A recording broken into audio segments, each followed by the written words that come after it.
नमस्कार दोस्तों, आप सभी का इन्फोकस सिविल एकेडमी में स्वागत है और कला की क्लास में भी आपका स्वागत है।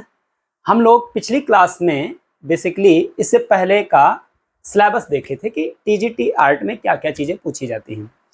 आज के इस क्लास में हम लोग पहला टॉपिक शुरू करेंगे प्रागैतिहासिक काल। और मैंने पहले भी बताया था कि किस तरीके से चीज़ों को हमको पढ़ना है। प्रागैतिहासिक काल पहले पढ़ेंगे, फिर उसके बाद सिंधु घाटी सभ्यता का काल, फिर उस समय वैदिक काल, और इस तरीके से इतिहास के अकॉर्डिंग जैसे हम इतिहास बढ़ता है वैसे धीरे धीरे बढ़ते जाएंगे। और जिस जिस काल में कला से रिलेटेड जो जो चीज़ें हुई होंगी और इसके साथ साथ जो आयोग ने सिलेबस आपका निर्धारित कर रखा है उस सिलेबस को कंपेयर करते हुए उसके साथ हम लोग आगे बढ़ेंगे और चीज़ों को याद करेंगे। तो उम्मीद है कि पिछली क्लास आपको बहुत अच्छी लगी होगी, उसका कंटेंट भी आपको बहुत अच्छा लगा होगा। आज की क्लास दोस्तों उससे भी अच्छी होने वाली है, तो आप इस क्लास का आनंद लीजिए और पढ़िए। तो सबसे पहले आपके सामने देखो ये स्लाइड ही दिख रही है, प्रागैतिहासिक कालीन कला। तो मैंने पहले ही बताया था कि जब भी किसी काल को पढ़ेंगे तो उसको किस तरीके से पढ़ेंगे, तो वो पढ़ने का तरीका मैंने पहले भी बताया था आपको, आज भी एक बार बता दे रहा हूं। देखो, जब भी बेटा हम प्रागैतिहासिक काल की बात करेंगे, प्रागैतिहासिक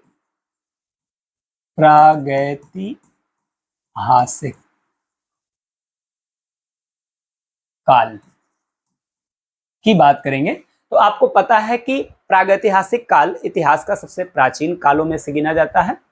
और प्रागैतिहासिक काल बेसिकली किसे कहा जाता है, तो इसके लिए मैंने बताया था कि जो हमारा इतिहास है उसको 3 खंडों में डिवाइड किया जाता है। एक कहलाता है प्रागैतिहासिक काल, एक कहलाता है बेटा आद्य ऐतिहासिक काल,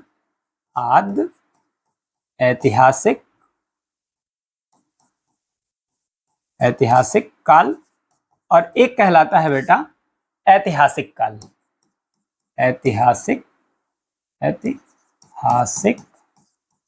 काल। आपको पता है कि इतिहास का ये जो डिवीजन किया गया है, प्रागैतिहासिक काल, आद्य ऐतिहासिक काल और ऐतिहासिक काल, ये किस आधार पर किया गया है? तो ये जो डिवीजन किया गया है बेटा लेखन शैली के आधार पर। किसके आधार पर किया गया है? ये आपका जो भी डिवीजन किया गया है बेटा वो आपका किया गया है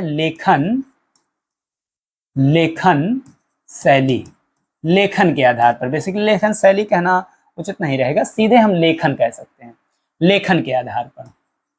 तो लेखन के आधार पर इसको हमने प्रागैतिहासिक काल और आद्य ऐतिहासिक काल और इसके साथ साथ हम लोग ऐतिहासिक काल में क्या करते हैं, डिवाइड करते हैं।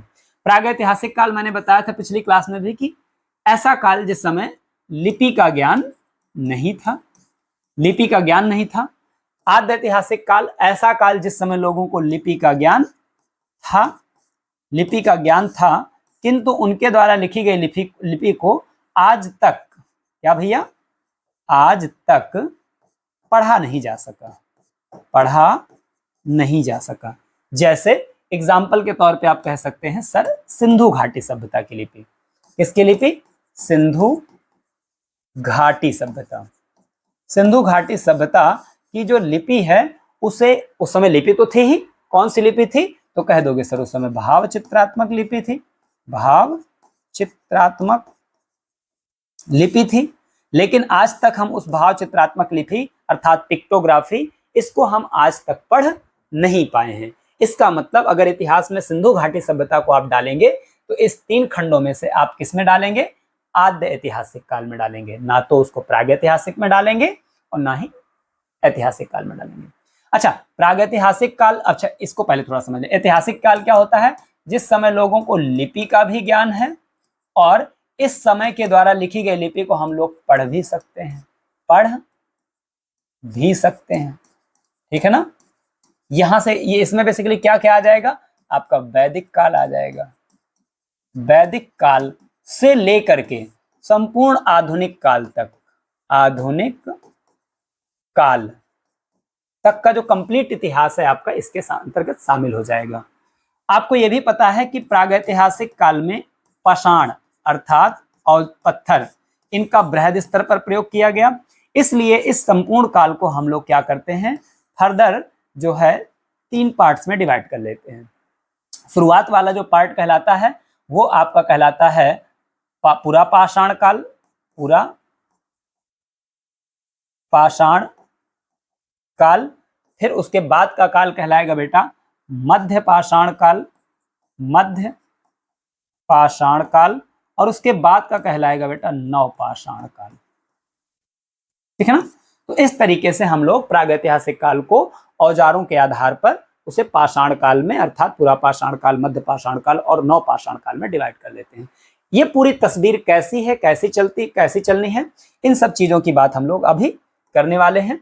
सबसे पहले एक चीज और देख लीजिए, इस टॉपिक में जब हम प्रागैतिहासिक काल की कला के बारे में पढ़ेंगे, जब हम प्रागैतिहासिक काल की कला, जब हम प्रागैतिहासिक काल की कला के बारे में पढ़ेंगे तो हम बेसिकली पढ़ेंगे किस तरीके से। पहले तो सबसे पहले हम देखेंगे ऐतिहासिक, उसका बेसिकली ऐतिहासिक संदर्भ। एक सेकंड, हम देखने वाले हैं इसका इतिहास, बेसिकली इतिहास देखेंगे, इतिहास के अंदर जाएंगे, पूरी हिस्टोरिकल स्टाइल से पढ़ेंगे चीजों को। उसके बाद फिर हम देखेंगे इस समय की कला। क्या देखेंगे? इस समय की कला। इस समय लोगों को क्या बनाना आता था। कला के अंतर्गत हम लोग क्या पढ़ेंगे इस समय? कला के अंतर्गत पढ़ेंगे गुफा चित्रकारी, चित्रकारी हम लोग ये पढ़ने वाले हैं, गुफा चित्रकारी। गुफा में भी हम बहुत सारी गुफा पढ़ेंगे। इसी समय भीमबेटका गुफा पढ़ेंगे, मिर्जापुर की गुफा पढ़ेंगे और भी कई इंपॉर्टेंट गुफाओं को यहाँ पर हम लोग पढ़ने वाले हैं। इतिहास का उसका खंड देखेंगे पूरा। तो इसकी हम शुरुआत करने वाले हैं। ये मुझे लगता है बात आपको समझ में आ गई होगी, इसमें किसी भी प्रकार की कोई प्रॉब्लम नहीं है। चलिए तो देखते हैं प्रागैतिहासिक काल के अंतर्गत क्या क्या चीजें पढ़नी है हमको। ये सारा कुछ है। सबसे पहले तो यहाँ पर बताया गया है कि भैया जो प्रागैतिहासिक काल है, जो प्रागैतिहासिक काल है, प्रागैतिहासिक कालीन कला को हम 3 पार्ट में डिवाइड करके पढ़ेंगे। प्रागैतिहासिक काल का परिचय देखेंगे, उसका इतिहास पढ़ेंगे, प्रमुख केंद्र देखेंगे, कौन कौन से सेंटर थे प्रागैतिहासिक काल के, और अन्य प्रमुख केंद्र देखेंगे जो, और इसके मुख्य केंद्रों के अलावा भी कुछ इंपॉर्टेंट केंद्र हैं, उनको पढ़ेंगे। तो सबसे पहला पॉइंट आपको याद रखना है यहाँ पर कि प्रागैतिहासिक काल के सबसे इंपॉर्टेंट पॉइंट जो आपको याद रखना है कि प्रागैतिहासिक काल के उपकरणों की, किसकी बेटा? उपकरणों की सर्वप्रथम खोज किसने की है? तो रॉबर्ट ब्रुसफुट के द्वारा की गई। किसके द्वारा की गई? रॉबर्ट ब्रुसफुट के द्वारा की गई। कब की गई? तो 1863 में की गई। ये बात मुझे लगता है आपको समझ में आ गई होगी। कहां पर की गई? तो चेन्नई में एक जगह पड़ती है बेटा पलवरम, वहां पर बेसिकली खोजा गया। और जो उपकरण पहली बार खोजा गया उस उपकरण का नाम क्या रखा गया? हस्त कुठार। हस्त कुठार का मतलब होता है एक हाथ से कुठार करने वाला यंत्र, अर्थात कुल्हाड़ी। आज कुल्हाड़ी का जो अगर प्राचीन देखा जाए कि उसकी कुल्हाड़ी की प्राचीनता किस पर है, तो वो हस्त कुठार का ही एक तरीके से रूप है। ठीक है ना। तो अगर कभी आपसे पूछ लिया जाए कि बताए भाई साहब प्रागैतिहासिक काल का सबसे पहला उपकरण किसके द्वारा खोजा गया, तो आप कह दोगे सर रॉबर्ट ब्रुसफुट के द्वारा खोजा गया। कब खोजा गया? 1863 में खोजा गया। कहाँ खोजा गया? चेन्नई में खोजा गया। जगह कौन सी है? पलवरम नामक जगह है। और जिस औजार को खोजा गया, उपकरण को बेसिकली खोजा गया, उसका नाम क्या रखा गया? हस्त कुठार, अर्थात कुल्हाड़ी, हैंड एक्स इसे कह सकते हैं। तो ये बेसिकली खोजा गया। अच्छा एक चीज इंपॉर्टेंट है, ये जो हस्त कुठार था वो कैसा था? द्विधारी उपकरण था। द्विधारी उपकरण का मतलब उसमें दोनों तरफ फलक थे, दोनों तरफ बेसिकली धार बनी थी। जैसे आपने देखा होगा ये कुल्हाड़ी होती है, कुल्हाड़ी में यहाँ ये तो पकड़ने वाला हत्था होता है, उसके बाद ये इस टाइप से कुल्हाड़ी होती है, और ये बेटा कुल्हाड़ी होती है। इसमें केवल एक तरफ यहाँ पर धार होती है, लेकिन ये जो उपकरण खोजा गया था इसमें दोनों तरफ धार थी, अर्थात इसके नीचे मतलब इस सरफेस में भी धार थी और अपोजिट डायरेक्शन में भी धार थी। ये बात मुझे लगता है आपको समझ में आ गई होगी कि हस्त कुठार कहाँ से खोजा गया सबसे पहली बार, तो ये चीज समझ में आ गई। अच्छा इसके अलावा ब्रुसफुट के एक सहयोगी भी थे जिनका नाम था बेटा विलियम किंग्स। इनके सहयोगी थे, साथी थे, ठीक है ना, विलियम किंग्स। इन्होंने भी बेसिकली इस काल के उपकरणों की खोज की, और इन्होंने जो उपकरणों की खोज की वो कहां से की? तो मद्रास, मद्रास बेसिकली बेटा तमिलनाडु को कहा जाता था उस टाइम पे, ठीक है ना। और मद्रास में एक जगह पड़ती थी अतिरमपक्कम। कौन सी जगह थी? अतिरमपक्कम। और यहां से इन्होंने भी एक उपकरण इस काल का खोजा था, प्रागैतिहासिक काल का उपकरण खोजा था। तो सिंपल सा आपसे क्वेश्चन पूछा जाएगा कि बताओ भैया प्रागैतिहासिक काल के उपकरण की सर्वप्रथम खोज किसके द्वारा की गई थी? रॉबर्ट ब्रूसफुट के द्वारा की गई थी।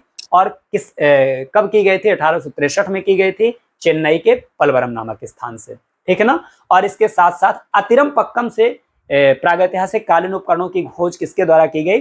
तो कह दोगे भैया विलियम किंग्स के द्वारा खोजी गई। ये कौन थे? तो ये जो है रॉबर्ट ब्रूसफुट के फ्रेंड थे, मित्र थे, सहयोगी थे। इतनी बात मुझे लगता है आपको समझ में आ गई होगी।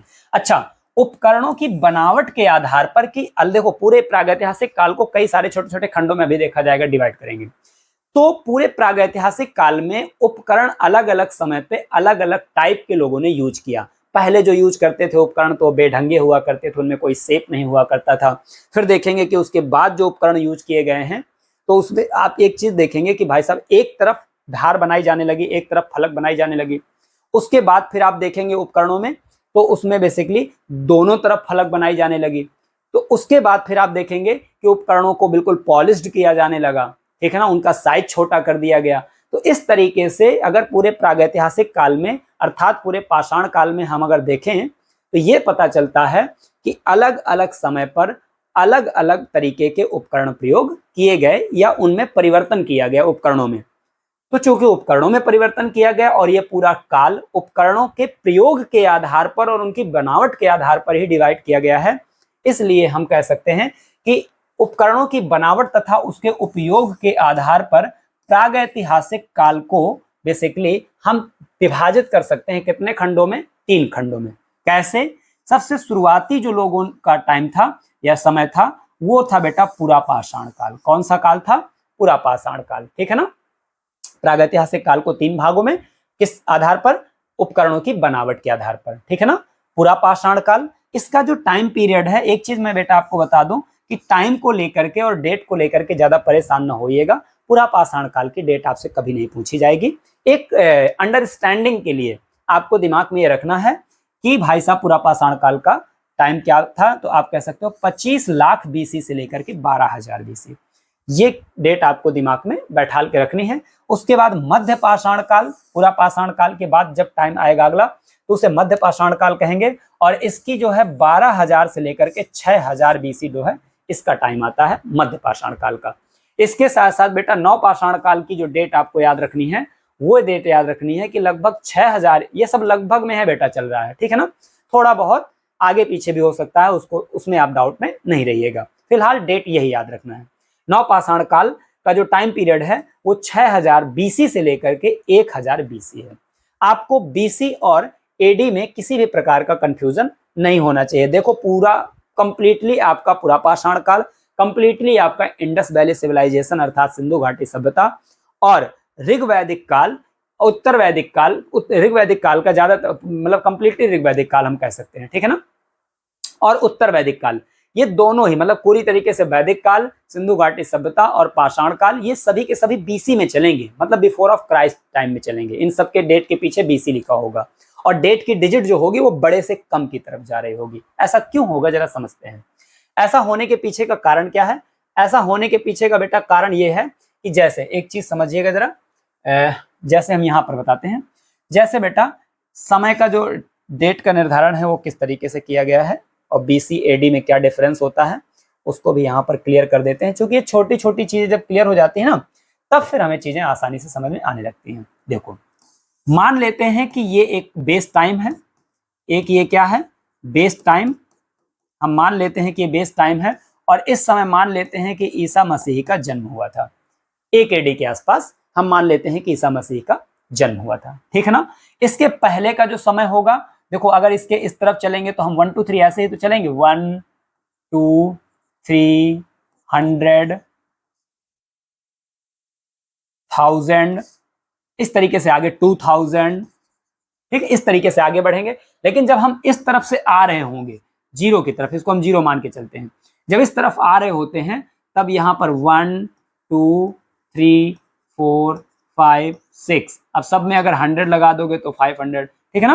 मतलब डिजिट जब यहाँ पर आप देखोगे डिजिट, तो बड़ी डिजिट से छोटी की तरफ बढ़ेगी। 5 से हम 4 की तरफ जाएंगे, 3 से हम 4 की तरफ जाएंगे। लेकिन जब बात एडी की होगी तो वहां पर हम 1 से 2 की तरफ जाएंगे, अर्थात 3 से बड़ी संख्या की तरफ जाएंगे, ठीक है ना। तो एडी में सारी डेटें आपको देखने को मिलेंगी जो है छोटे से बड़े की तरफ, और बीसी में सारी डेटें आपको देखने को मिलेंगी बड़े से छोटे की तरफ, क्योंकि हम जीरो की तरफ आ रहे होते हैं। क्लियर हो गया ना। तो इस चीज को याद रख लीजिएगा। तो ये एडी और बीसी में आपको डिफरेंस याद हो जाएगा। ये इस ईसा मसीह के जन्म के पहले का कंप्लीटली समय आपका बीसी कहलाएगा, और ईसा मसीह के जन्म के बाद का समय आपका एडी कहलाएगा। अब जो है वर्तमान में एडी की जगह कई जगह सीई लिखा मिलता है। क्या लिखा मिलता है बेटा? सीई मिलता है। हिंदी में इसको बेसिकली ईसा ईसवी कहेंगे, और इसको हिंदी में जो है हम लोग ईसा पूर्व कहेंगे। इतनी बात मुझे समझ में लग रहा है आपको आ गई होगी। तो ईसा मसीह के जन्म के पहले का समय अर्थात बिफोर ऑफ क्राइस्ट, ठीक है ना, या ईसा पूर्व। और इसमें डेट क्या होगी? बड़ी संख्या से छोटी संख्या की तरफ चलेगी, क्योंकि हम जीरो की तरफ आ रहे हैं। और एडी में क्या होगा? एडी का पहली बात तो फुल फॉर्म सुन लो, एना डोमिनी, ठीक है ना। एना डोमिनी मतलब एना ईसा, और डोमेन मतलब उसका क्षेत्र। जब वो पैदा होगा तभी उसका क्षेत्र बनेगा, ठीक है ना। तो एना डोमिनी। और सीई का मतलब होता है कॉमन इरा। किसी व्यक्ति पर विशेष को नाम ना दे करके हमने कॉमन इरा शब्द जो है आज किताबों में ज्यादा चलता है, और इसको हिंदी में बोलते हैं ईसवी। तो मुझे लगता है ये एडी बीसी और ये सब आपको समझ में आ गया होगा।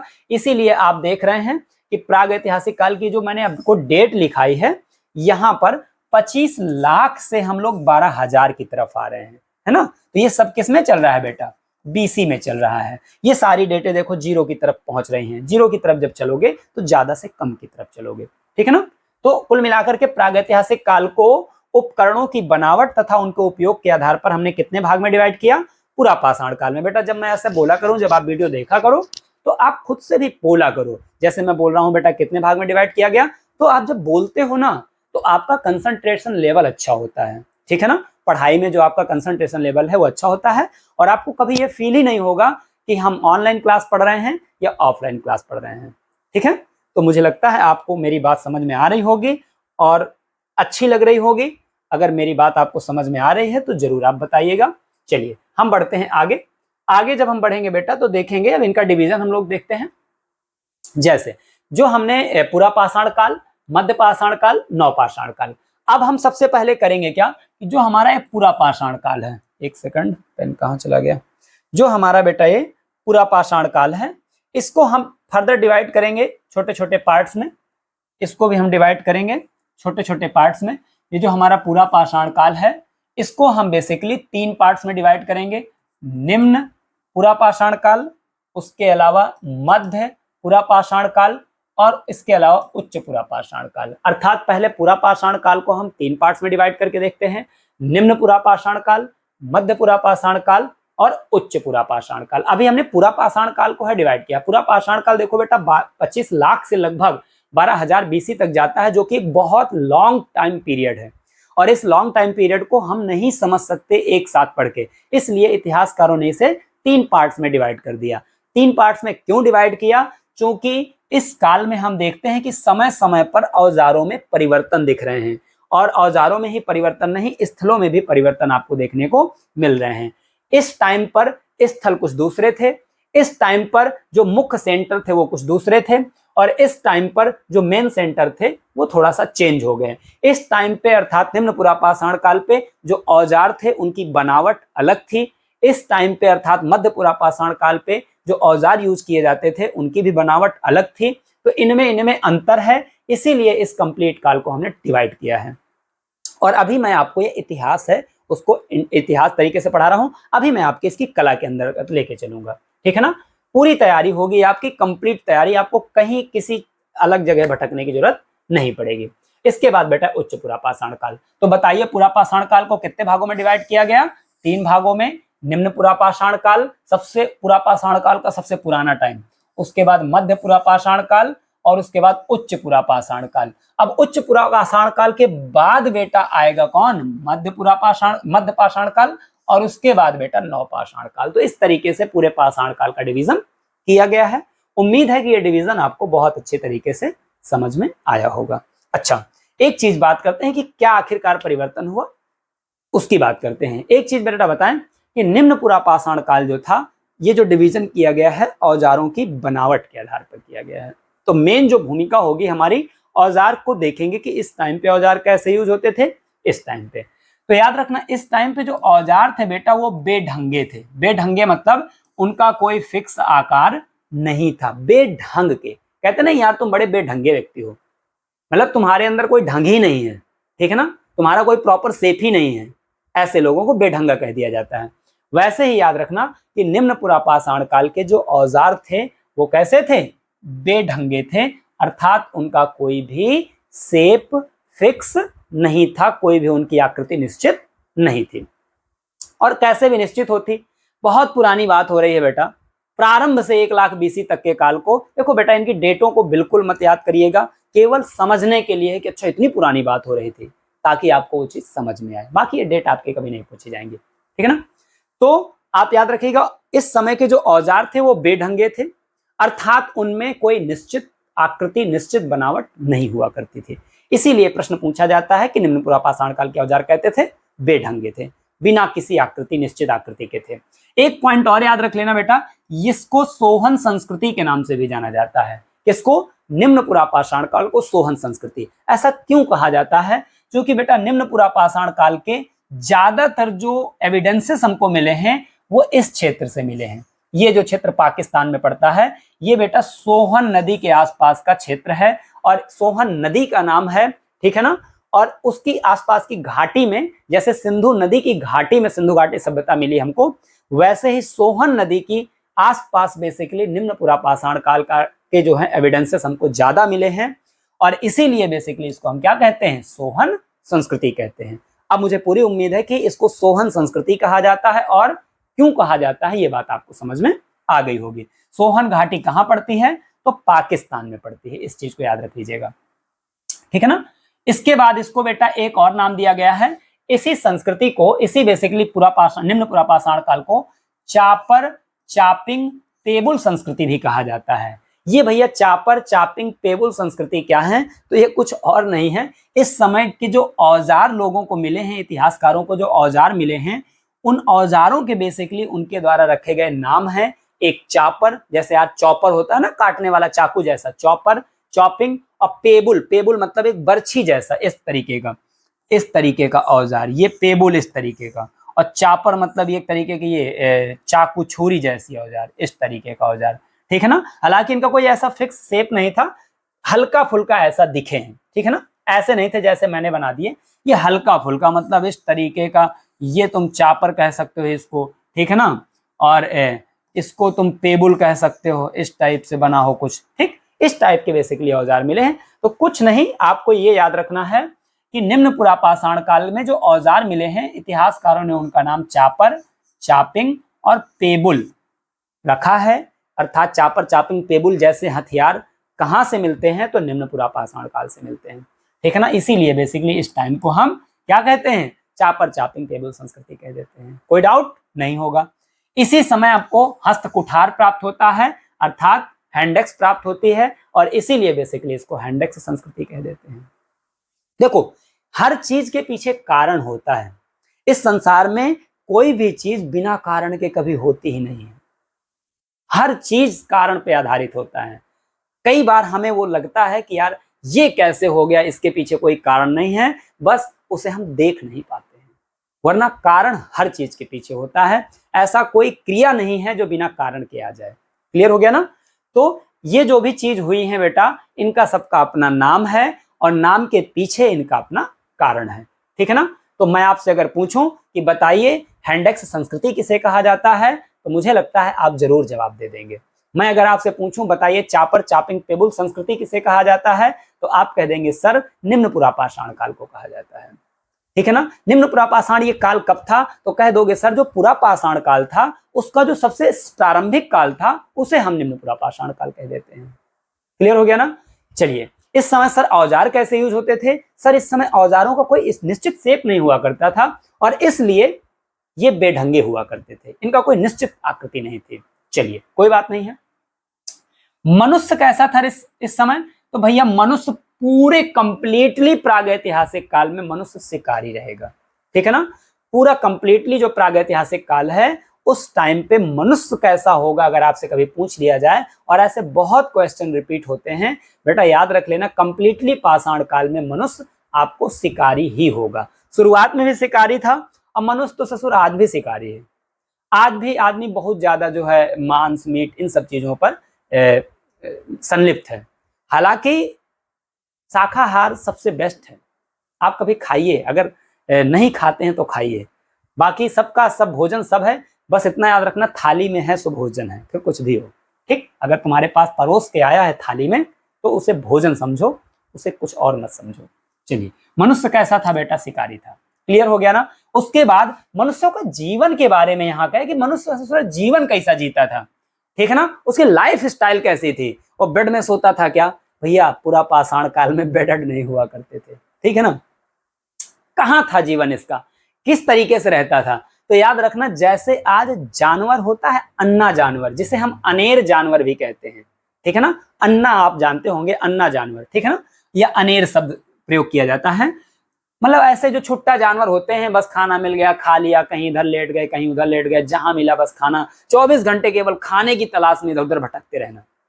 जब आप दिन के 24 घंटे 12 घंटे जो भी समय है, मतलब दिन के 12 घंटे आप घूमेंगे, बाकी रात में सोएंगे 12 घंटे, ठीक है ना। तो जब दिन के आप 12 घंटे केवल और केवल भोजन की तलाश में संघर्ष करते हैं, तो इस प्रकार का जो आपका जीवन होता है बेटा, वह एक प्रकार से खाना बदोश जीवन होता है।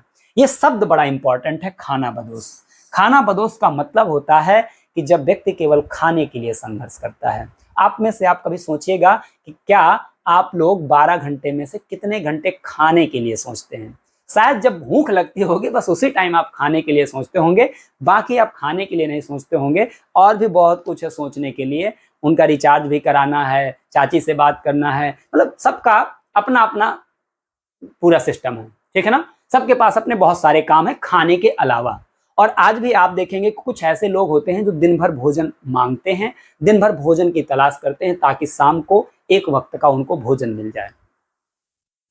याद रखना, कभी भी अपने आप को ये मत सोचना कि यार मैं बड़ा गरीब हूं या मेरे अंदर कुछ नहीं है। दोस्तों, जब आप ढूंढोगे ना सामने, तो आपसे बहुत गरीब बहुत परेशान लोग समाज में दिखाई देंगे।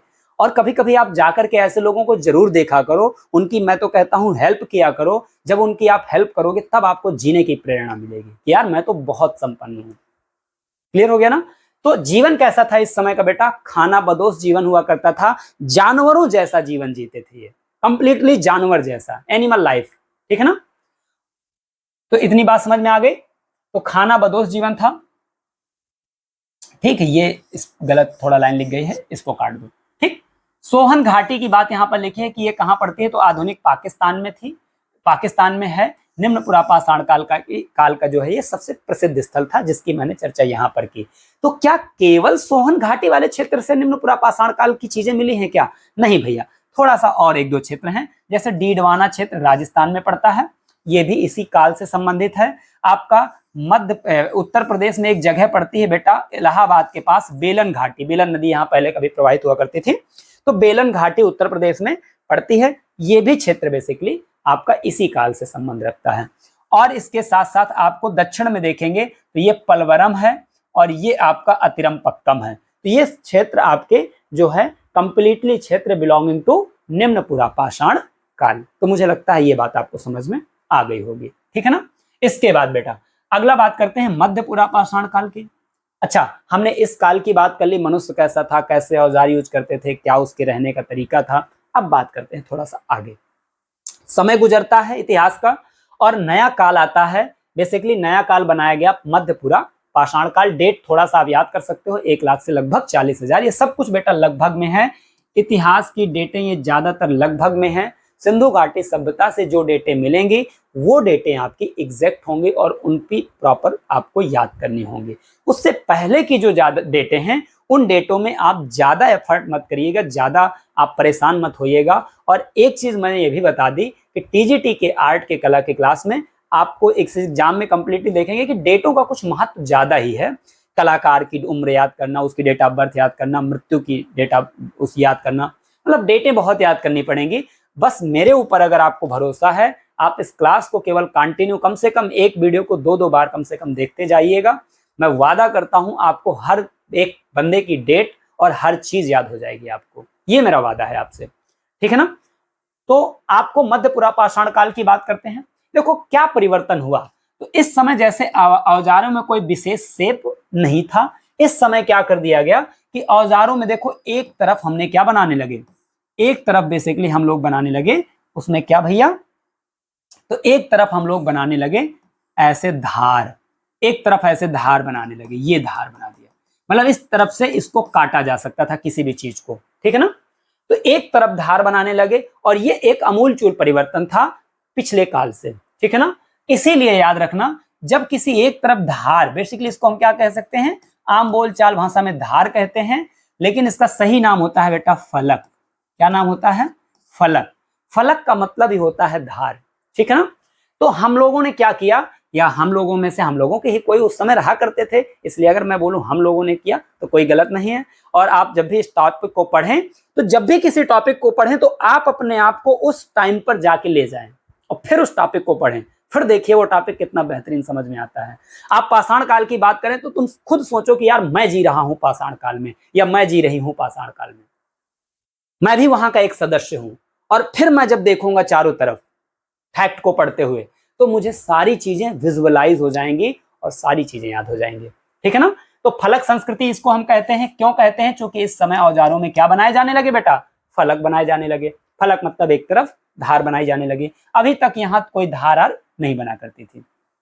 इसके बाद जरा देखिए, इस काल के जो प्रमुख केंद्र थे कला के, वो मिर्जापुर वाला क्षेत्र था तथा भीमबेटका। मिर्जापुर वाला क्षेत्र आपका उत्तर प्रदेश में पड़ेगा और भीमबेटका वाला क्षेत्र आपका कहां पड़ता है बेटा, मध्य प्रदेश में पड़ता था। ये कुछ मेन सेंटर थे मध्यपुरा पाषाण काल के, ठीक है ना।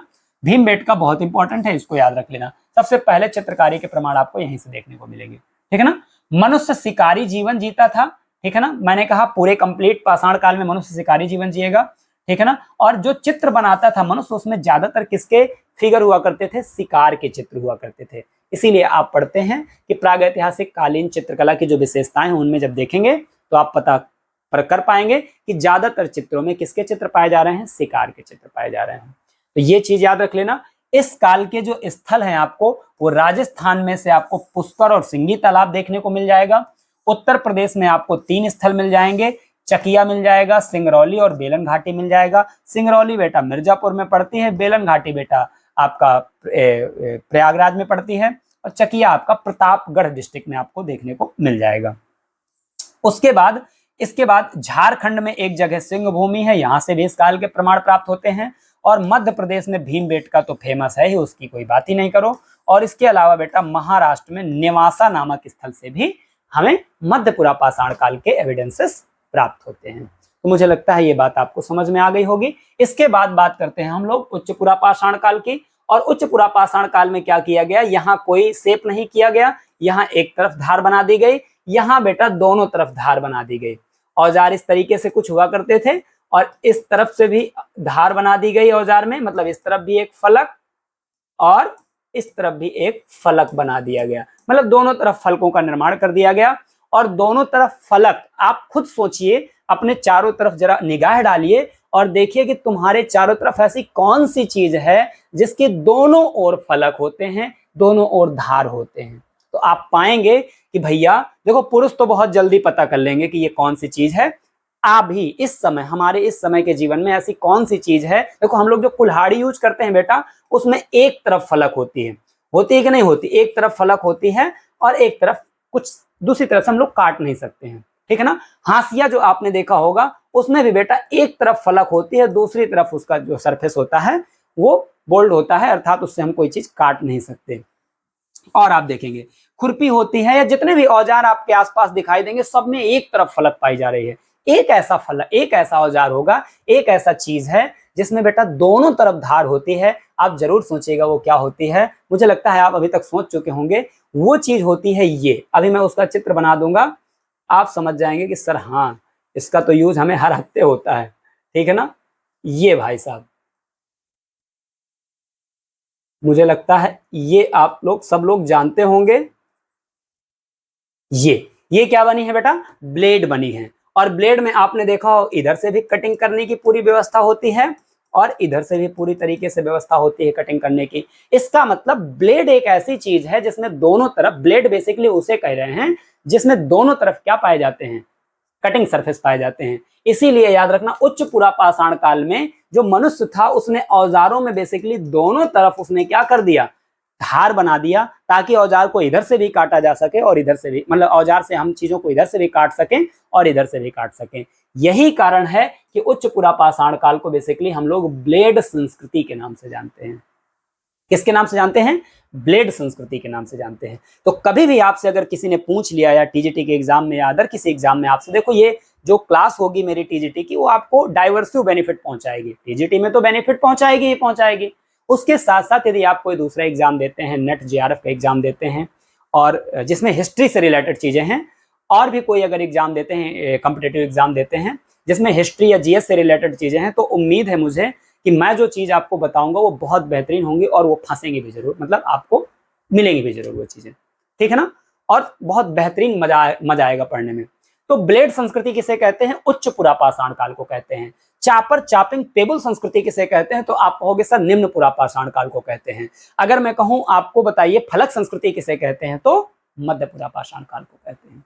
क्या क्या इन दोनों में डिफरेंस है, इसमें थोड़ा सा डिफरेंस, कोई औजार में शेप नहीं है, प्रॉपर एक तरफ औजार में शेप है, दोनों तरफ औजार में शेप कर दी गई, प्रॉपर दोनों तरफ औजार को क्या कर दिया गया, चिकना करके, मतलब जो है शेप बना, धार बना दिया गया। इस समय के प्रमुख स्थल सोहन घाटी देखेंगे हम लोग, बेलन घाटी देखेंगे, पलवरम, अतरमपक्कम और डीडवाना देखेंगे। इस समय के जो प्रमुख स्थल है उत्तर प्रदेश में 3 जगह देखने को मिलेंगी, चकिया, सिंगरौली बेसिन और बेलन घाटी। और राजस्थान में पुष्कर और सिंगी तालाब देखने को मिलेगा। झारखंड में सिंह भूमि जगह मिलेगी। मध्य प्रदेश में भीमबेटका वो पहले से है, यहाँ भी रहेगा। और महाराष्ट्र में आपको नेमासा नामक स्थल देखने को मिलेगा। तो उम्मीद है मुझे कि ये चीज आपको समझ में आ गई होगी। आप लोग चाहो तो ये सब चीजें नोट डाउन कर सकते हो, क्योंकि बहुत सारी चीजें जो इसमें नहीं लिखी होती हैं मैं वो डिस्कस करता हूं, बताता हूं आपको। तो चाहो तो आप नोट डाउन कर सकते हैं, नहीं तो आपको पीडीएफ भी आपको उसी चैनल में पीडीएफ भी आपको मिल जाएगी। वहीं पर एक कॉलम होगा जहां पर पीडीएफ का ऑप्शन है कंटेंट मटेरियल में, तो आपको वो सारी चीजें मिल जाएंगी। चलिएगा, तो हम लोग चलते हैं थोड़ा सा आगे बढ़ते हैं। और मध्य पाषाण, देखो भैया हमने इसकी बात कर ली, इसकी बात कर ली, इसकी बात कर ली, इन सब की बात करने से हमारा पूरा पाषाण काल जो था वो क्या हो गया, कंप्लीट हो गया। और आपको पता है कि पूरा पाषाण काल के बाद जो टाइम आएगा वो मध्य पाषाण काल आएगा।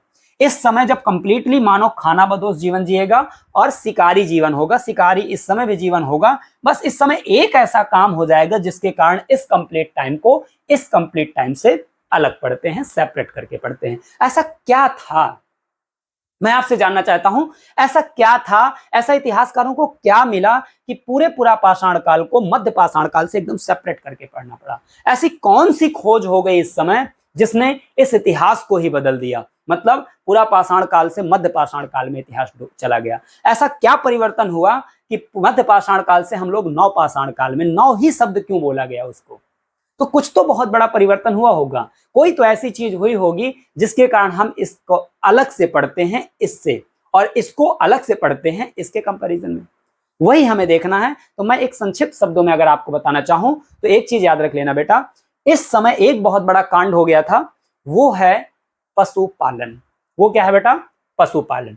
इस समय तक, इस घड़ी से, एक सेकंड, हाँ इस घड़ी से याद रख लीजिएगा थोड़ा सा, इस समय से, इससे पहले इतिहास में कहीं भी पशुपालन के एविडेंसेस आपको नहीं मिलेंगे। यहां जब आप देखेंगे तो यहां पर आपको पशुपालन के एविडेंसेस सबसे पहले दिखाई देंगे। पशुपालन मतलब जो मनुष्य था अभी यहां दर दर भटकता था, अब यहां क्या किया मनुष्य ने कि पशुओं को पालना शुरू कर दिया। एक तरीके से अभी भी भटक ही रहा था, लेकिन उनको, एनिमल को पाला। क्यों पाला, उसके दो कारण थे। एक कारण था, सबसे पहली बात तो जब वो शिकार करने जाते थे तो ऐसे पशुओं को उन्होंने शुरुआत में पाला जो उनकी हेल्प कर सके। अब शुरुआत में उन्होंने गाय नहीं पाली, शुरुआत में उन्होंने घोड़ा नहीं पाला, शुरुआत में उन्होंने कुत्ता पाला। कुत्ता क्यों पाला, क्योंकि भैया कुत्ता एक ऐसा जानवर होता है जो हमारी सबसे ज्यादा हेल्प करता है और बहुत ज्यादा फैमिलियर एनिमल होता है। ठीक है ना। तो सबसे पहले मनुष्य ने अगर कुछ जीव में पाला तो आप कहेंगे वो क्या पाला, तो कहोगे सर डॉग पाला। भैया डॉग बड़ा महत्वपूर्ण प्राणी होता है, प्राणी कह सकता हूं मैं, ठीक है ना। डॉग बड़ा इंपॉर्टेंट होता है, पाषाण काल से लेकर के आज तक उसके जीवन में कोई परिवर्तन नहीं आया, बाकी इतिहास बदलता गया समय समय पर। पहले भी वो सबसे इंपॉर्टेंट था इंसान के लिए, आज भी भाई साहब कुछ डॉग इतने इंपॉर्टेंट होते हैं लोगों के लिए कि बेड में सोते हैं, खाना इतना अच्छा खाते हैं कि एक सामान्य इंसान नहीं खा सकता खाना, ठीक है ना। सुबह बिस्कुट से नाश्ता और भी कई सारी इंपॉर्टेंट चीजें, एग वगैरह सारी चीजें, बहुत अच्छी अच्छी चीजें उनको मिलती हैं खाने के लिए, अच्छे अच्छे लोगों के घर में जो कुत्ते पाए जाते हैं ऐसे होते हैं, ठीक है ना। तो डॉग की अपना इतिहास है और काफी प्राचीन इतिहास है डॉग का, ठीक है ना। जानवरों में देखा जाए तो बहुत प्राचीन इतिहास है, ठीक। पहला पेट एनिमल आपका डॉग ही है। मनुष्य ने इसे क्यों पाला, तो शिकार में ये हेल्प करता था, शिकार को पकड़ने में हेल्प करता था, ठीक है ना। शिकार को चिड़ने फाड़ने में भी हेल्प करता था। और दूसरी तरफ क्या करता था, ये जो है जो शिकारी मनुष्य हुआ करते थे इस टाइम के, उनकी जो महिलाएं हुआ करती थी, जब उनको बच्चा वगैरह होता था तो उनकी सुरक्षा में भी कुत्ते क्या करते थे, हेल्प करते थे। अब कोई बच्चा है, उस समय तो ऐसा जितने व्यवस्थाएं आज हैं वैसी व्यवस्थाएं तो थी नहीं, आप पाषाण काल में जी रहे हैं, जरा कल्पना करिएगा। तो उस समय जैसे जानवर जैसा जीवन था, अब जानवर का कोई बच्चा हुआ तो उसकी सुरक्षा जानवर कैसे करेगा, तो उसके पास अगर कुत्ते वगैरह जैसे जानवर हैं तो थोड़ा सा वो दूर से लोगों को, छोटे मोटे जानवरों को डराने का प्रयास करेंगे। और इस संदर्भ में बेसिकली पहला जानवर पाला गया जिसका नाम कुत्ता था, ठीक है ना। अच्छा, तो पशुपालन यहां हो गया। तो फिर इसके बाद नवपाषाण काल में ऐसा क्या हो गया जिसके कारण इसको पढ़ रहे हैं भैया, इस समय एक काम हुआ, वो है कृषि, वो है क्या बेटा, एग्रीकल्चर। एग्रीकल्चर पहली बार ओरिजिनेट होती है बेटा आपकी किस समय, वो नवपाषाण काल है। ये बहुत बड़ा डिवीजन और बहुत बेहतरीन डिवीजन मैं आपको बता रहा हूं, जहां से आपको कंफ्यूजन नाम की चीज खत्म हो जाएगी। वरना बेटा पाषाण काल, ये सब कालों में इतना कंफ्यूजन होता है लोगों को, पढ़ते सब हैं, सब याद भी कर लेते हैं, बहुत ऐसे लड़के मिलेंगे जिनको बहुत अच्छे अच्छे फैक्ट याद होते हैं, लेकिन आपको आज की क्लास से आपको इस चीज का अनुभव हो जाएगा कि एकदम कॉन्सेप्ट सेट हो जाएगा कि अच्छा ये सब इसलिए हो रहा था, हम लोग तो और ही कुछ समझ रहे थे, ऐसा कुछ नहीं है, ये सब इसलिए परिवर्तन हो रहा है और परिवर्तन के साथ चीजें आगे बढ़ रही हैं। पशुपालन हुआ, डॉग पहला पशु पाला गया, बाद में फिर बहुत सारे पशु पाले गए। नवपाषाण काल में कृषि कार्य पहली बार शुरू हुआ था और इसके एविडेंसेस आपको पता है मेहरगढ़ वाले क्षेत्र से आपको प्राप्त होते हैं, ठीक है ना। तो ये बात मुझे लगता है समझ में आ गई। अब हम इसको टॉपिक को है पढ़ रहे हैं, हमारा जो आज टॉपिक पढ़ने इसको तो हमने कंप्लीट कर लिया, अब हम इसकी बात है कर रहे हैं। तो चलिए इसकी बात हम बढ़िया विधिवत तरीके से कर लेते हैं। आइए, तो देखिए इसकी बात हमने कर ली, अब हमें मध्य पाषाण काल की बात कर लेते हैं। तो इस काल में एक काम किया गया था बेटा, बहुत इंपॉर्टेंट काम किया गया था। पहली बात तो इंपॉर्टेंट, सबसे इंपॉर्टेंट फैक्ट तो ये है कि इस समय पशुपालन हुआ, वो अपने आप में सबसे इंपॉर्टेंट फैक्ट है। और भी कुछ इंपॉर्टेंट चीजें हैं वो याद रखनी है। इस काल में औजार छोटे कर दिए गए तथा आकृति उनकी क्या कर दी गई, फिक्स कर दी गई। अभी तक जो औजार यूज किए जाते थे बेटा, वो थोड़ा साइज में बड़े यूज किए जाते थे। याद रखना, जब इंसान जितना ज्यादा समझदार होता है तो उसके द्वारा प्रयोग की गई वस्तुएं उतनी ही सूक्ष्म होने लगती हैं, उतनी ही छोटी होने लगती हैं। जैसे पहले हम लोग इतना बड़ा मोबाइल लेते थे, हाथ भर का मोबाइल लेते थे, खोपड़ी मार दो खोपड़ी अलग हो जाए इंसान की, ठीक है ना।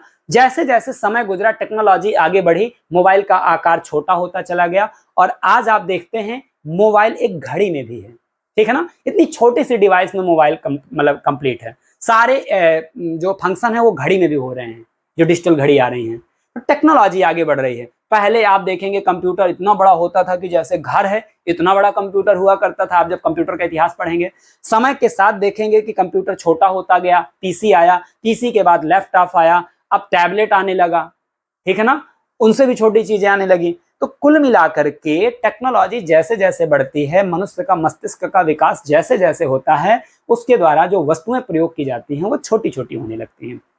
वही बेटा यहाँ कंसेप्ट लगा दो। प्राचीन काल में, पाषाण काल में, जब पूरा पाषाण काल का टाइम था तो उस समय मनुष्य को ज्ञान था नहीं, पागल टाइप का आदमी था, ठीक है ना। तो जब ज्ञान नहीं है तो बड़ा यूज करेगा औजार। जब उसको ज्ञान आएगा कि यार बड़ा औजार फेंकना उठाना बड़ा कष्टकारी काम है, छोटे औजार को तो ऐसे फेंक के मारो, सीधे खोपड़ी खोल दो।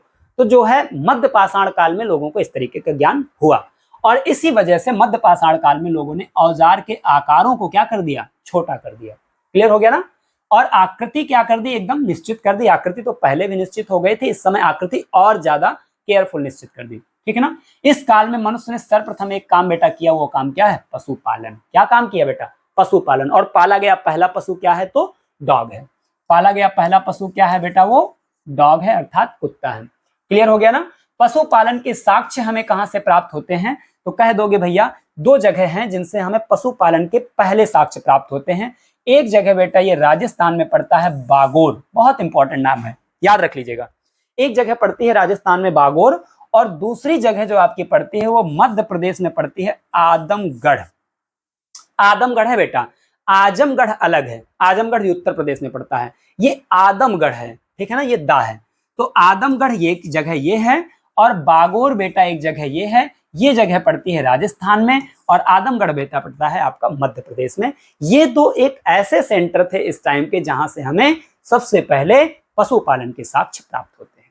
मुझे लगता है बात आपको समझ में आ गई होगी, ठीक है। अगर ये बात समझ में आ गई है तो एक चीज हमें यहां पर और याद रख लेनी है कि इस काल के और कौन से प्रमुख स्थल थे। तो कह दोगे सर यूपी से था को कोई स्थल, हाँ यूपी से बहुत सारे स्थल हैं, जैसे सराय नाहर एक स्थल है, महदहा एक स्थल है, दमदमा एक स्थल है।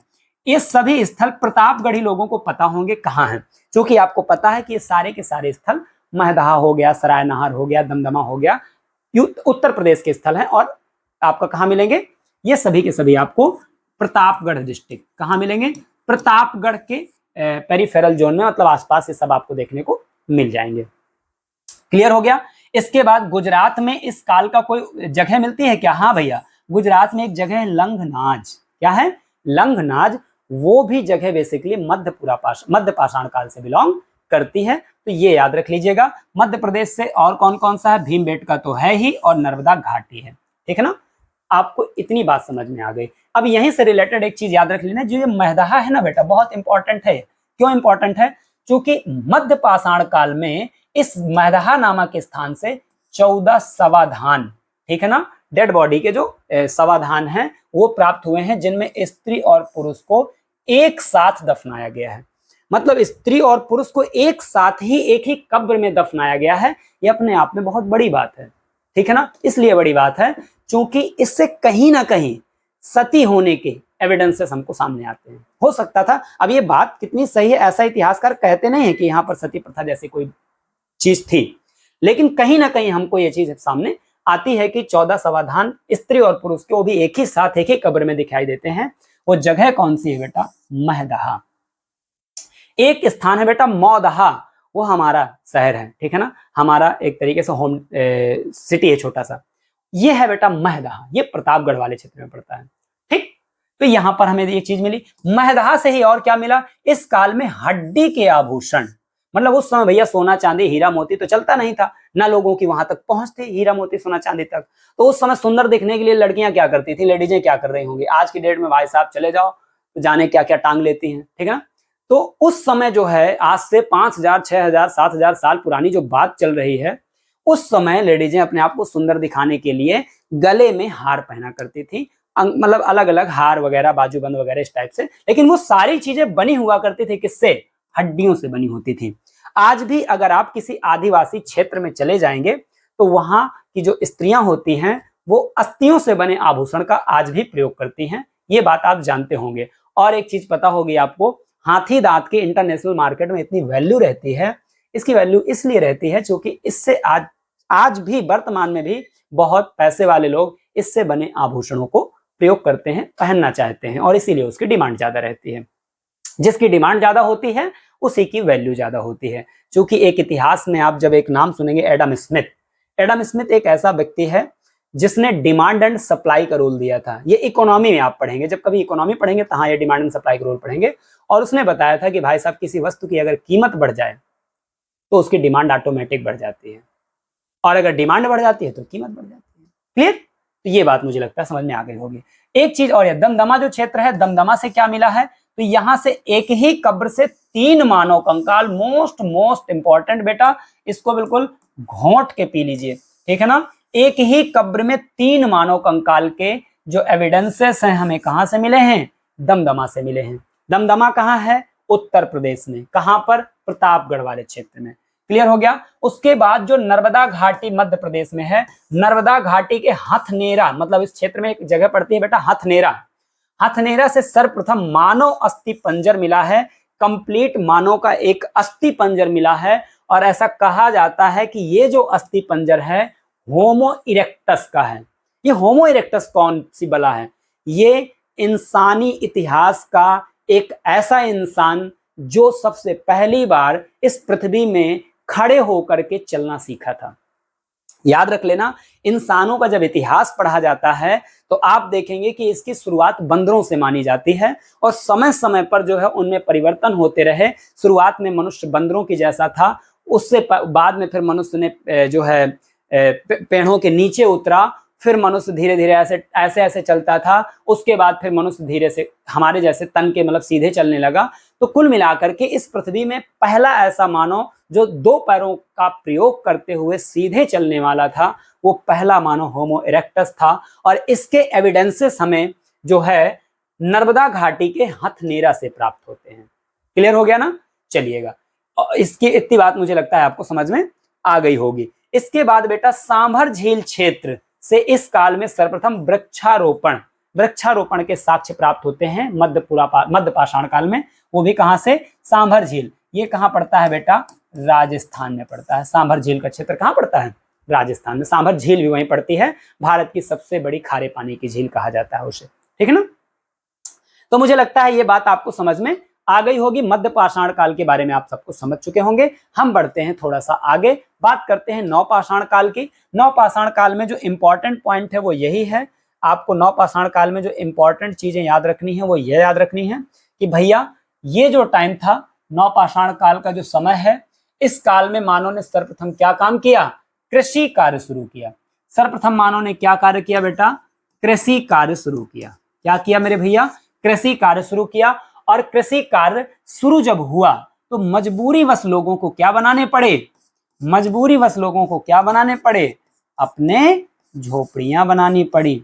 अपने क्या बनाने पड़े भैया? झोपड़ियां बनानी पड़ी। ठीक है ना? जब आप कृषि करोगे तो कृषि करने के क्रम में बेटा आपको प्रॉपर एक जगह रुकना पड़ेगा।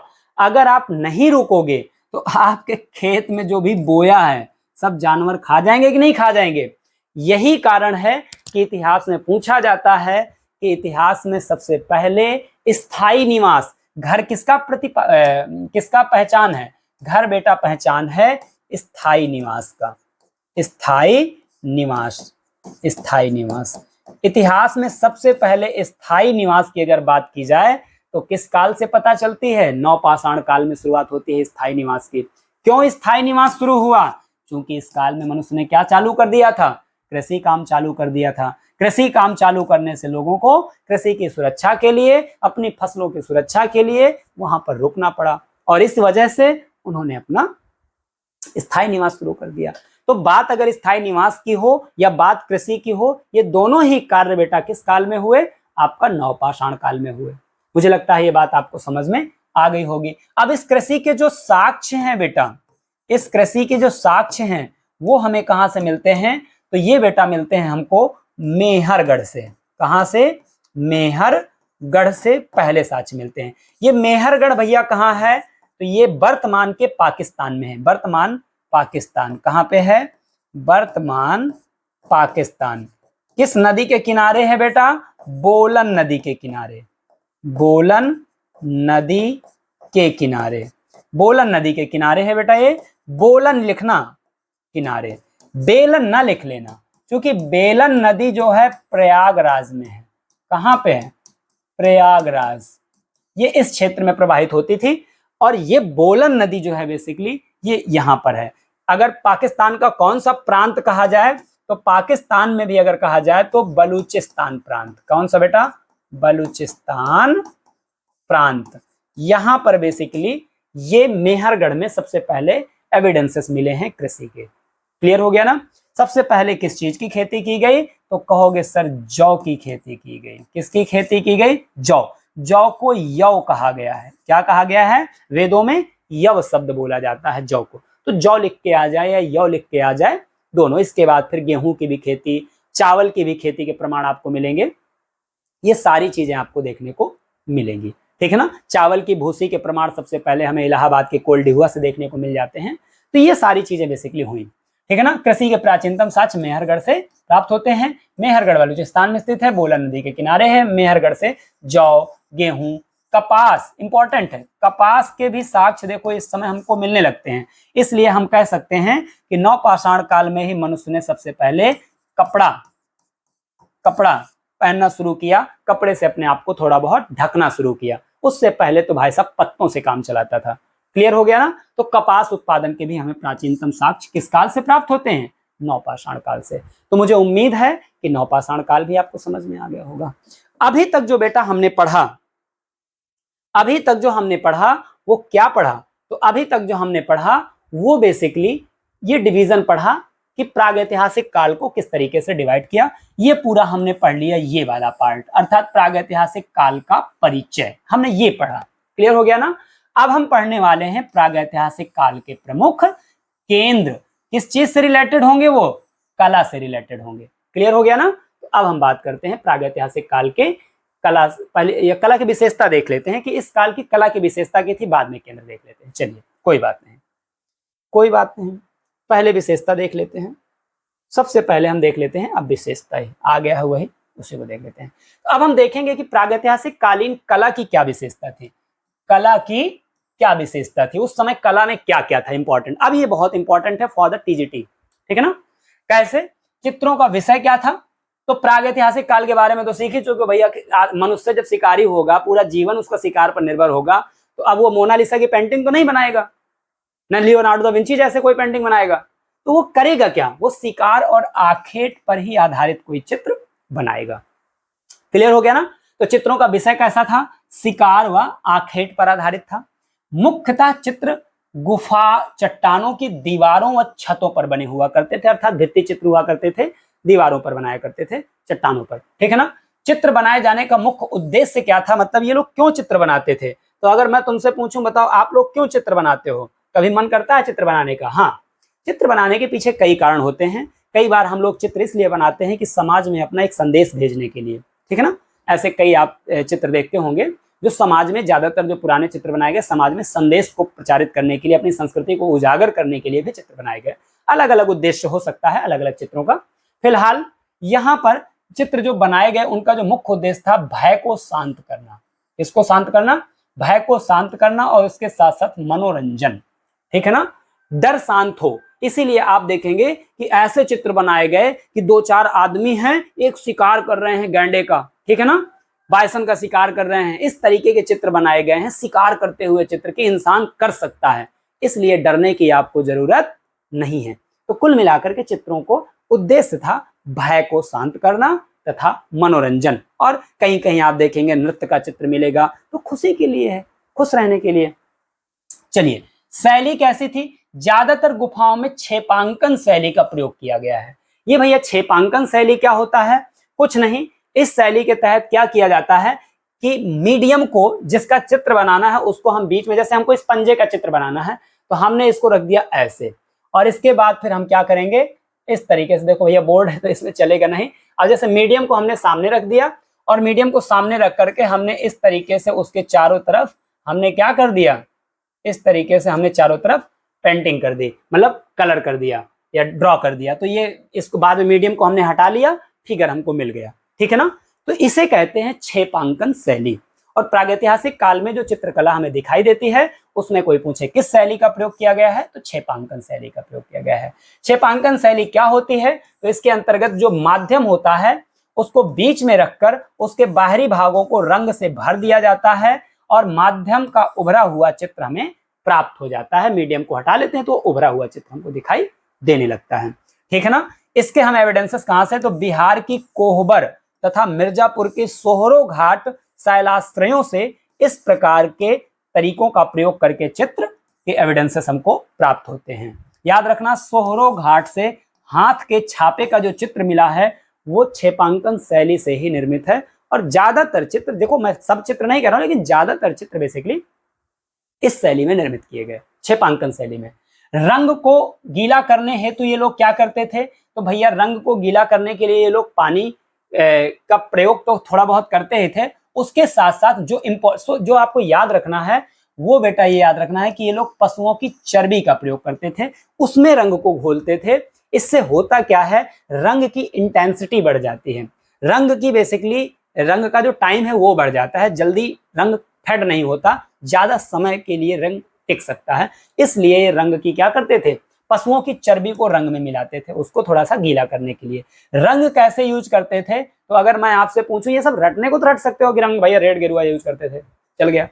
क्यों, कैसे, क्या था इसके पीछे का कंसेप्ट, तो आपको पता है प्रागैतिहासिक काल में मनुष्य पाषाणों के आसपास रहता था, पत्थरों के आसपास रहता था। और आप देखेंगे कि जहां जहां मनुष्य के एविडेंसेस प्राप्त हुए हैं, मध्य प्रदेश, उत्तर प्रदेश में मिर्जापुर वाला क्षेत्र, ये जो क्षेत्र आपको मैं बता रहा हूं, ये कंप्लीटली क्षेत्र विंध्य पर्वतीय क्षेत्र कहलाता है। विंध्य पर्वत मतलब विंध्य पर्वत का क्षेत्र है। उत्तर प्रदेश का मिर्जापुर में विंध्य पर्वत की ही पहाड़ियां हैं जो कैमूर के नाम से जानी जाती हैं।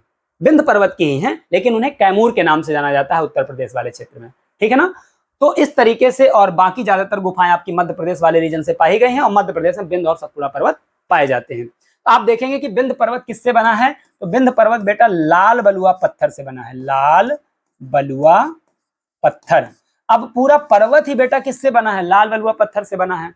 तो जब लाल बलुआ पत्थर से बना होगा तो मनुष्य के सामने सबसे पहला रंग जो उसके सबसे फैमिलियर होगा वो कौन सा होगा, लाल रंग होगा। और कभी आप मध्य प्रदेश जाइए या खजुराहो की तरफ जाइए, लाल बलुआ पत्थर से आज भी वहां ज्यादातर चीजें बनती हैं।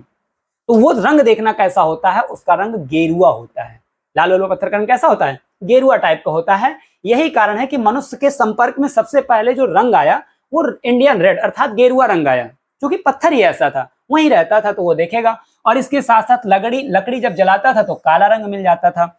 इसलिए आप देखेंगे कि पूरा पाषाण काल में, बेसिकली पाषाण काल में, या सीधे शब्दों में कहें तो प्रागैतिहासिक काल में, जो मनुष्य रंग यूज करता था वो बेसिकली दो रंग सबसे ज्यादा यूज करता था।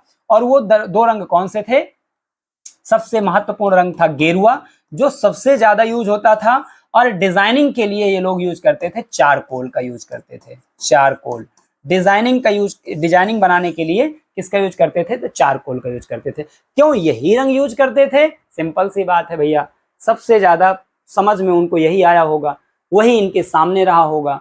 तो कहीं पत्थर पड़ गया, उसको घिस दिया, उसमें बन गई लाइन, बोला यार ये तो ससुरा लाइन खिंच गई लाल रंग की, तो उनको लगा होगा कि यार इससे तो कुछ बनाया जा सकता है, तो उन्होंने ऐसे ऐसे घिसा, उससे चित्र बना डाले, मजा ले लिया उसका पूरा, ठीक है ना। कभी कभी जब लकड़ी जलाया तो जब कोयला निकला तो उसको भी उन्होंने ऐसे यूज किया होगा, पता चल गया होगा यार इसका भी रंग इस तरीके से यूज कर सकते हैं। तो सबसे इंपॉर्टेंट रंग बेसिकली ये हुआ करते थे। और एक चीज ध्यान देना, इस समय के लोग बहुत ज्यादा कल्पना शक्ति वाले नहीं थे कि नहीं वो बिल्कुल काल्पनिक हो, बहुत अच्छा सोच सकते हो, ऐसा कुछ नहीं थे। बड़े सीधे साधे लोग थे, साधारण से व्यक्ति थे, बौद्धिक विकास बहुत कम लेवल का था। इसलिए वो बड़े जो भी चित्र वो बनाते थे वो कैसे चित्र बनाते थे, एकदम मौलिक चित्र बनाते थे। जो उन्होंने देखा वही उन्होंने बनाया, उन्होंने कुछ ऐसा नहीं बनाया जो उन्होंने नहीं देखा। आज हम लोग क्या करते हैं, हम लोगों की कल्पना शक्ति आज बहुत आगे बढ़ चुकी है, ठीक है ना। और कल्पना शक्ति बहुत आगे बढ़ जाने के कारण हम लोग ऐसे चित्र बनाते हैं जिनके बारे में हमने कभी देखा ना हो। आज जो आप अब्स्ट्रैक्ट पेंटिंग की बात करते हैं, अब्स्ट्रैक्ट पेंटिंग क्या है, टोटली कल्पना शक्ति पर डिपेंड ऑन है, ठीक है ना। उसमें हमने कुछ भी बना दिया, बस ऐसे, कोई मतलब नहीं है उसका, बस भाव समझ में आ रहे हैं।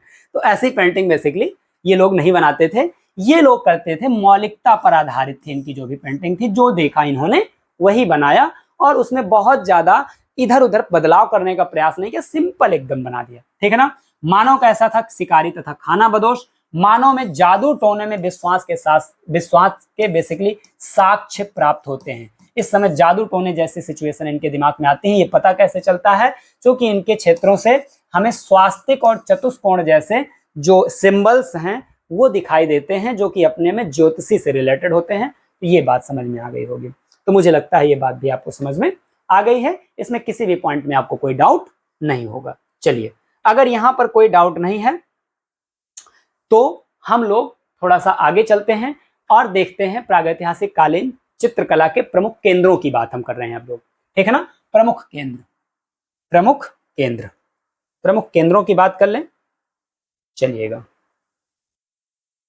अगर हम बात प्रमुख केंद्रों की बेटा करते हैं तो उनमें से बहुत सारे इंपॉर्टेंट केंद्र हैं, कुछ उनमें से प्रमुख हैं, कुछ उनमें से सेकेंडरी हैं, नॉर्मल हैं, लेकिन याद आप सबको करना है। प्रागैतिहासिक कालीन चित्रों की सर्वप्रथम अगर खोज की जाए तो हम कहेंगे कि प्रागैतिहासिक कालीन चित्रों की सर्वप्रथम खोज मिर्जापुर क्षेत्र से हुई। कहां से हुई बेटा? मिर्जापुर क्षेत्र से मानी जाती है। हालांकि प्रागैतिहासिक कालीन स्थल जहां से चित्रों के साक्ष्य प्राप्त हुए हैं वो कुछ इस प्रकार हैं, ठीक है ना। सबसे पहले जो खोजी गई गुफाएं हैं बेटा वो मिर्जापुर वाले क्षेत्र से खोजी गई थी, और मिर्जापुर वाले क्षेत्र से जो गुफाएं खोजी गई थी वो बेटा 1880 में खोजी गई थी, और इनको खोजने का श्रेय जाता है करलाइल महोदय को। सीएल करलाइल भी नहीं कहते हैं, करलाइल महोदय को। तो आप सीधे सीधे याद रखेंगे कि प्रागैतिहासिक कालीन गुफा चित्रकारी सबसे पहले आपको कहां खोजने को मिलती है, मतलब खोजी कहां गई, तो मिर्जापुर में 1880 में करलाइल के द्वारा। क्लियर हो गया ना। उसके बाद मध्य प्रदेश के होशंगाबाद में 1922 में खोजी गई, मनोरंजन घोष ने खोजी, ठीक है ना। याद कैसे रखोगे? घोष बराबर होश, ऐसे याद रखो, निमोनिक्स ऐड करना है। घोष बराबर होश मतलब होशंगाबाद मतलब घोष, ठीक है ना। बाकी चीजें याद करो, मनोरंजन घोष 22 में। पंचमणि की गुफाएं मध्य प्रदेश में 1932 में खोजी गई, GR हंटर। इसको कैसे याद रख लोगे? पंचमणि, पंच मतलब मुक्का, पंच मार दोगे तो सामने वाले का क्या हो जाएगा? GR हंटर, मतलब उसका शिकार हो जाएगा, ठीक है ना। पंच मार के उसका शिकार कर दो। कितने पंच मारो? तो कुछ नहीं, 2-3 पंच मार दो या 3-2 पंच मार दो, तो कहोगे किसी के 3-2 पंच मारने से उसका काम हंट हो जाएगा, मतलब वो खत्म हो जाएगा, हंटर शिकार हो जाएगा। तो ऐसे याद रख सकते हो, पंचमणि 32 हंटर, याद हो जाएगा बड़े आसानी से। भीमबेटका 1958 में बेसिकली खोजी गई, और इनकी खोज करता है VS वाकड़ेकर। वाकड़ेकर बहुत इंपॉर्टेंट व्यक्ति हैं, ठीक है ना, वाकड़कर बेसिकली। और ये आपके सामने जो तस्वीर है ये VR वाकड़कर की तस्वीर है। इन्हें डॉक्टर विष्णु श्रीधर वाकड़कर कहा जाता है। क्या कहा जाता है भैया? डॉक्टर विष्णु श्रीधर वाकड़कर कहा जाता है, जिसे हम शॉर्ट फॉर्म में VS वाकड़कर कहते हैं। इन्हें हरिभाऊ वाकड़कर भी कहा जाता है, ठीक है ना। इनका ये भी नाम है। इनका जन्म 1919 में हुआ था, मृत्यु 1988 में हुई थी बेटा। भारत के एक प्रमुख पुरातत्वविद थे, ठीक है ना। और इसके साथ साथ उन्होंने भोपाल के निकट भीमबेटका के शिला चित्रों का क्या किया था बेटा? खोज किया था। ये बड़ा इंपॉर्टेंट है, इसको याद कर लीजिएगा। तो अगर मैं आपसे पूछूं कि प्रागैतिहासिक कालीन गुफा के जो महत्वपूर्ण गुफाएं हैं, सबसे पहली गुफा आपको मिर्जापुर आएगी, फिर होशंगाबाद आएगी, फिर पंचमणि आएगी और भीमबेटका आएगी। होशंगाबाद मिर्जापुर गुफा की खोज 1880 में करलाइल ने की। उसके बाद होशंगाबाद, होश मतलब घोष, मनोरंजन घोष 22 में। पंचमणि, पंच मारो तो क्या हो गया उसका?